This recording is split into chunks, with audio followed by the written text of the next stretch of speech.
There's a thief in your mind that's been stealing your present moment for years, and you've been feeding it willingly. It whispers stories about disasters that haven't happened, failures that might occur, and worst-case scenarios that probably never will. It convinces you to make decisions based not on what's real right now, but on what could go wrong tomorrow. And the strangest part?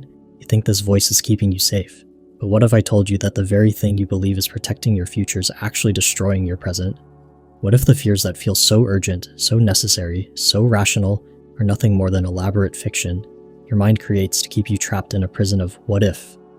We live in a constant state of future shock, reacting to events that exist only in our imagination. You wake up worried about a conversation that might go badly. You avoid opportunities because of rejections that haven't happened. You stay in situations that drain you because leaving might lead to something worse. Think about yesterday. How much of your mental energy went to actually living your life, and how much went to rehearsing for problems that may never come? How many decisions did you make based on fear rather than possibility? How many moments of joy did you miss because you were busy protecting yourself from imaginary pain? Your brain, that miraculous 3-pound universe between your ears, has one primary job: keep you alive. And it takes that job seriously. So seriously that it's willing to trade your happiness, your growth, your dreams, your authentic life for the illusion of safety. It scans the future like a radar system, constantly searching for threats, manufacturing scenarios, creating elaborate backup plans for disasters that have a 0.001% chance of occurring. But here's what your brain doesn't understand. The world has changed. The threats that made future-focused anxiety useful for our ancestors, the predators, the famines, the immediate physical dangers, those aren't your daily reality. Yet your brain is still running that ancient software, treating a difficult conversation like a saber-toothed tiger, responding to potential embarrassment like it's a life or death situation. Let me show you how the fear machine works. It starts with a simple thought: what if this goes wrong? Your brain, ever helpful, immediately provides a detailed answer. Not just one answer, but dozens. Becomes a screenwriter, director, and special effects coordinator for disaster movies that play exclusively in your head. What if you start that business and it fails? Your brain shows you bankruptcy, shame, people saying, "I told you so." What if you have that difficult conversation and it goes badly? Your brain depicts endless conflict, destroyed relationships, professional ruin. What if you take that risk and get rejected? Your brain paints scenes of humiliation so vivid you can almost feel the sting. And here's the insidious part. These mental movies feel real. Your body responds to imagined threats with the same stress hormones it would release facing actual danger. Your heart races for risks that don't exist. You lose sleep over problems that are purely hypothetical. You make life decisions based on trailers for movies that will never be filmed.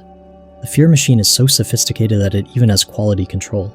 It doesn't just show you random disasters. It customizes them specifically to your deepest insecurities. If you're afraid of being alone, it shows you dying old and isolated. If you fear failure, it depicts public humiliation. If you're terrified of not being good enough, it creates elaborate scenarios where your inadequacy is exposed for everyone to see. But here's what the fear machine doesn't tell you. It's not actually predicting the future. It's just recycling the worst moments from your past and projecting them forward. It takes your childhood fears, your previous disappointments, your inherited anxieties, and uses them as building blocks for tomorrow's imagined catastrophes. The price you pay for living in imaginary tomorrows is devastating, and it's all charged to your present moment account. While you're busy protecting yourself from hypothetical hurt, real opportunities slip past you unnoticed. While you're rehearsing for disasters that may never come, actual beauty, actual connection, actual possibility is happening right now, and you're missing it. Future fear doesn't just steal your peace, it steals your power. When you're operating from fear of what might happen, you're not making choices from strength, wisdom, or authentic desire. You're making choices from weakness, from the desperate need to avoid pain that doesn't even exist yet. You're playing defense in a game where no one is actually attacking you. Think about the conversations you haven't had because you were afraid of how they might go. The opportunities you didn't pursue because you were protecting yourself from potential rejection. The dreams you abandoned because failure seemed too risky. The authentic parts of yourself you've hidden because exposure felt dangerous. This isn't living. This is elaborate avoidance disguised as responsible planning. It's choosing the certainty of current dissatisfaction over the uncertainty of potential growth. It's trading your dreams for the illusion of security, your authenticity for the promise of approval, your expansion for the comfort of staying small. The cruelest irony is that future fear, which promises to protect you from suffering, actually guarantees it. Because while you're busy avoiding imaginary pain, you're creating very real pain in the present. The pain of dreams deferred, the pain of authentic self-expression suppressed, the pain of living as a smaller version of who you actually are. Future fear sells itself as control, but it's actually the opposite. It's the desperate attempt to control things that are fundamentally uncontrollable. Other people's responses, economic conditions, whether people will like you, whether your efforts will succeed. You spend enormous amounts of energy trying to predict and prepare for every possible outcome, believing that if you just think through enough scenarios, you can guarantee yourself against disappointment. But the future is not a math problem you can solve through sufficient worry. Here's what nobody tells you about trying to control the future. The more you try, the less control you actually have. Because while you're busy managing imaginary variables, you're neglecting the one thing you can actually control, your response to what's happening right now. The executive worrying about next quarter's numbers while ignoring today's team dynamics. The parents so focused on their child's future success that they miss their child's present needs. The person so afraid of future loneliness that they stay in relationships making them lonely right now. This is the paradox. In trying to secure tomorrow, you sacrifice today. In trying to prevent future regret, you create present regret. In trying to avoid potential loss, you guarantee actual loss.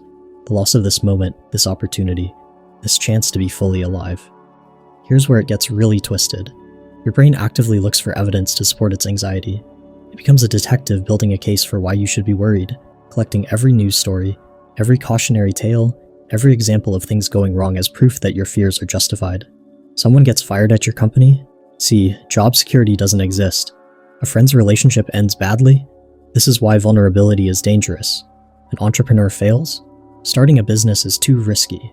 Your brain takes these isolated incidents and weaves them into a comprehensive argument for why any risk is fundamentally dangerous. But this is statistical manipulation. Your brain ignores the thousands who took risks and succeeded, relationships that deepened through vulnerability, businesses that thrived. It filters out evidence that suggests your fears might be overblown and amplifies every piece of data that confirms them. This creates a vicious cycle. The more you feed future fears with attention, the stronger they become. The stronger they become, the more evidence they demand. And your fear of rejection makes you act in ways that invite rejection. Your fear of failure becomes self-fulfilling prophecy as you sabotage efforts to avoid the pain of trying. Let me show you how future fear actually works in your body and brain. When you think about something that might go wrong, your amygdala, the brain's alarm system, can't tell the difference between a real threat and an imagined one. It triggers the same stress response you'd have if you were actually in danger. Your heart rate increases, stress hormones flood your system, your muscles tense. All of this happens in response to something that exists only in your thoughts. You're literally poisoning your present moment with chemicals designed to help you fight dangers that aren't there. But here's the crucial part. Your brain interprets this physical stress response as confirmation that there really is something to be afraid of. Look, it says, your body is responding like there's danger, so there must be danger. This creates a feedback loop where fearful thoughts create physical sensations, and physical sensations justify more fearful thoughts. Future fear is also incredibly energy intensive. Worry is mental work. Constantly scanning for threats and rehearsing disasters requires enormous cognitive resources. Resources that could be used for creativity, problem solving, connecting with others, or simply enjoying your life. Think about how exhausted you feel after a day of heavy worry. You haven't done anything physically demanding, but you're drained as if you'd run a marathon. That's your brain running worst-case scenarios at full speed, consuming energy at an unsustainable rate. But what if there was another way? What if instead of living in imagined tomorrows, you could learn to live in actual todays? This isn't about being naive or unprepared. It's about recognizing the difference between useful planning and useless worrying, between reasonable precaution and paralyzing anxiety. Present moment awareness means making decisions from clarity rather than fear, from strength rather than anxiety, from who you are rather than who you're afraid you might become. It means trusting your ability to handle whatever actually happens, rather than trying to prevent everything that might happen. Here's what's remarkable. The present moment is the only place where your power actually exists. You can't change the past, you can't control the future, but right now you have incredible power. The power to choose your thoughts, your responses, your actions, the power to move toward what you want, rather than away from what you fear. When you're fully present, you start making choices based on possibility rather than protection. You start asking, what do I want? Instead of, what am I afraid of? You start moving toward your values rather than away from your anxieties. The present moment is also where all your resources exist. Your creativity, your wisdom, your intuition, all operate in real time, not in imagined time. When you're mentally rehearsing for future disasters, you can't access these resources. But when you're here, now, you have access to everything you need to respond skillfully to whatever arises. Learning to live in the present moment isn't a one-time decision. It's a practice. Your brain has been running future fear programs for years. Those neural pathways are well-established highways. Creating new pathways takes time and repetition. The first step is awareness. Catch yourself in future-focused anxiety. Notice when your mind spins stories about what might happen. Notice when you're making decisions based on fear rather than wisdom. This isn't about judgment, it's recognition. Oh, there's my brain doing that thing again. The second step is redirection. When you catch your mind spiraling, gently bring attention back to what's actually happening right now. What do you see? What do you hear? What do you feel in your body? This isn't escape, it's engagement with reality. The third step is action from presence. Instead of asking, what if this goes wrong? Start asking, what feels right to do right now? Instead of, how can I avoid pain? Ask, how can I move toward what I value? Instead of, what might people think? Ask, what do I actually think? This doesn't mean being reckless. It means making decisions from groundedness rather than groundlessness, from connection to your actual experience rather than disconnection into imaginary scenarios. The deepest fear underneath all future fears is uncertainty, the not knowing, the inability to guarantee outcomes. Future fear presents itself as the solution. If you just worry enough, you can eliminate the unknown. But uncertainty isn't the enemy. Uncertainty is where possibility lives. Every good thing that's ever happened to you came through uncertainty. Every growth, every meaningful relationship, every moment of genuine surprise and delight, all emerged from the unknown. The problem isn't uncertainty itself, it's your relationship with it. When you treat uncertainty as danger, you close off from opportunity. When you treat uncertainty as possibility, you open to experiences you never could have planned. This doesn't mean becoming comfortable with uncertainty overnight. It means gradually building your tolerance for not knowing. It means practicing staying open when your impulse is to close down. Your inability to predict the future isn't a weakness, it's the nature of reality. Here's a radical thought. What if you stopped trying to make the future certain and started making yourself resilient instead? What if instead of trying to control what happens, you focused on strengthening your ability to respond to whatever happens? Resilience can only be built in the present moment through actual experience, not through imaginary scenarios. It takes enormous courage to stop living in imaginary futures and start living in the actual present, because the present moment sometimes contains discomfort, uncertainty, and challenges that your future-focused mind has been helping you avoid. But it also contains something your imaginary future never can: reality. And reality, for all its imperfections, is where life actually happens, where love exists, where growth occurs, where meaning is made, where your authentic self can finally breathe. The courage to be present isn't about becoming fearless, it's about changing your relationship with fear. Instead of seeing fear as a stop sign, you start seeing it as information. Instead of treating anxiety as absolute truth, you start recognizing it as one possible perspective among many. This courage develops gradually. Each time you choose presence over projection, each time you act from wisdom rather than fear, you build courage muscle. You start to discover that you can handle more than you thought, that you're more resilient than your fears suggested. The worst-case scenarios are usually far worse than anything that actually occurs. The courage to be present also reveals something beautiful.